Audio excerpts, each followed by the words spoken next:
You're trying, you're grasping, you're controlling, you're forcing, you're trying to predict, you're overthinking, overanalyzing, and that's how people live their relationships.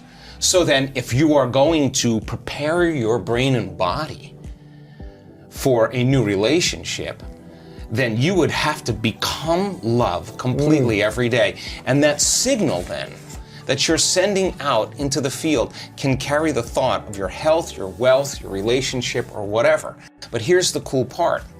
When the heart is activated like that, and you feel so whole, so in love with life, so satisfied in the moment, so exuberant, that it's impossible to want. Now you're no longer in lack. Now you're so whole that you will magnetize wholeness in your life. The person who's the person that fits the mold energetically, that would be the same as you and yet complement you, so that the two can become one, right?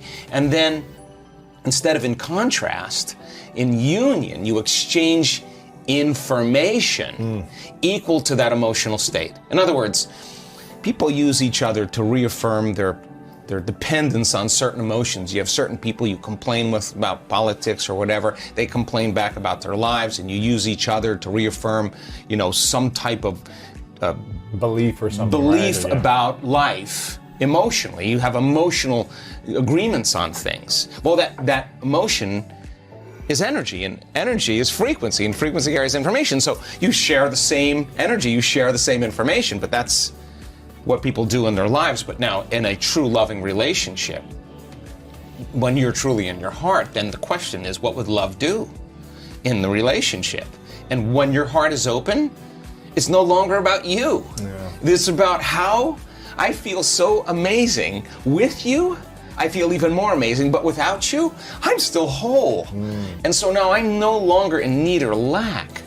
And so now, when we get together and our fields interfere, when they start interfering, now the amplitude gets way higher and there's way more energy. And now, I mean, I'm all about all 7 centers of the body lining up, all of them. And we're here in a body, let's enjoy it all, but come from love. And so now your heart is so open that you can't do anything else but give. You feel so amazing. You're so happy with yourself, so happy with your life, so happy with what you have. You want other people to feel the same way. And you say, here, take that. And when you give now, guess what happens? You release more oxytocin, more nitric oxide, and more of those chemicals that cause the heart to swell even more. Then all of a sudden your immune system gets stronger, and all of a sudden your body starts feeling better, you start having more energy, and now the constructive interference between two people that are coming together in wholeness and no longer dependence or lack or separation or need is a different game. So then what they do to protect, to nurture, to grow, to evolve that love is one of the most important things that they have. Not because they're doing it out of obligation or because they're married or whatever. It's just they can't not do it. We see people, we had somebody scan the other day in our workshop in profoundly high amounts of gamma. She can do it on command. And there's an incredible arousal that takes place that goes along with these high brain frequencies that you can only describe as ecstasy or bliss. Now you're getting that ecstasy and bliss not from anyone or anything out there. No drug, no person, no football game, no shopping spree is doing that. It's somehow inside. It's coming from within. Like, what is that connection that you have? And so one of the scientists said to this woman, how do you do that? You know what she said? I have difficulty not doing it. I can't not do it when I'm in a relationship. It's too, when I'm doing this, it's too good. So now, that could be a constant feeling in your life. So now, what, love? Independent of anyone or anything, it's coming from within you, okay? So think about this. Your love is not wavering, it's constant, right? So now imagine having this feeling. And when oxytocin is released, what most people don't know is that it seeps into the amygdala. And there's certain survival emotions in the amygdala, fear and anxiety, aggression and anger, pain and suffering. And it literally shuts the lights out in those circuits in the amygdala. And there's only one thing left, love and joy, right? So now this person is suppressing the survival centers, resetting the baseline of the past, how they perceive the past. And now the research on oxytocin shows that when you have just a slight level of increase, and our research shows our students are way outside of normal, that it's impossible to hold a grudge. You know why? Because the feeling feels so good. Why would you judge another person, or why would you react to some condition and lose that feeling? You figure it out really fast. So this birth of unconditional love really says, I'm in love with myself, my connection to some divine intelligence within me. And because I'm so in love with life and with myself, I'm looking at life through the lens of love, which means I'm going to allow you to be whoever you want around me. I don't really, I'm no longer... I'm not a reaction. I'm not a reaction because I've overcome my fear, I've overcome my anger, and now I'm ready for love. And now that relationship that you have, if you find that equal, that's a needle in the haystack, because now it's a vibrational match. Right. And so as long as you're evolving, as long as I'm evolving, as long as we're sharing the same ideals, as long as we're working together, as long as we have our independence, and as long as we come together and we bring our best, and I say to you, how was your day? I mean, what did you learn? Or, let's start our day. So, how are you going to be today? Come on, let's just support each other. So, what are the programs you're going to stay away from? Are you going to rush? You know, what did you do yesterday that you want to improve today? How can I support you? How can I love you in that? You want to text at noon? What do you need? And then, how am I going to be? Okay, tell me how you're going to vocalize it, articulate it, so that now I understand your intention and I can support. That's good. And so then, when the person can articulate it, what are they doing? They're rehearsing in their mind who they're going to be, and so now they're becoming conscious of that future.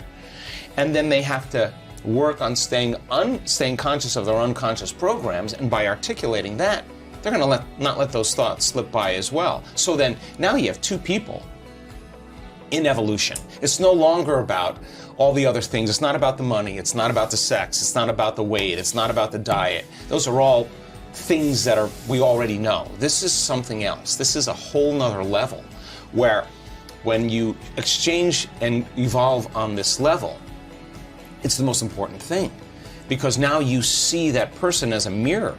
Oh my God, she did amazing. I'm in love with her. I admire her. Wow, she's got it going on. She executed today. She got her behaviors to match her intentions, and I want to celebrate her. Like wow, I'm in awe. That to me, you don't work on that. You work on you. Everybody works on themselves, and then they bring their best. And if they're not at their best, excuse yourself and get back to your best. And if you tell me it's that person or that circumstance, we went back to the unconscious program of being a victim. Nothing wrong with that. Nothing wrong with reacting. But the next question is, how long? I'm going to stay in this mode. Right. Or do you want help getting out? Right. Yeah, right? So I think that when you start feeling those elevated emotions and your energy is synchronized, right? And you got a Wi-Fi signal. And what are you connected in?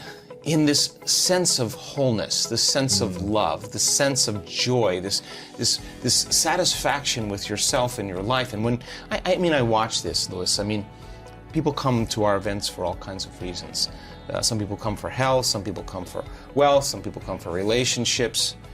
It's really funny, and they show up, angry people. They're angry with themselves. When they're angry with themselves, they'll be impatient and angry with others. People who are unhappy with themselves will punish other people so that they can feel their unhappiness. That's who they are. That's the emotion that's driving their behaviors. People who are in love with themselves will find love in others. People who are happy with themselves will find something that they can connect with. They won't see all the flaws. They'll see some part of them that they want to enjoy. I mean, so if you're in a relationship and you've scrubbed the cupboard and you've taken out all those skeletons and you've looked at them and you said, I don't want to bring this into my relationship. I don't want my insecurity to be there. I don't want my fear to be there. I don't want my judgment to be there.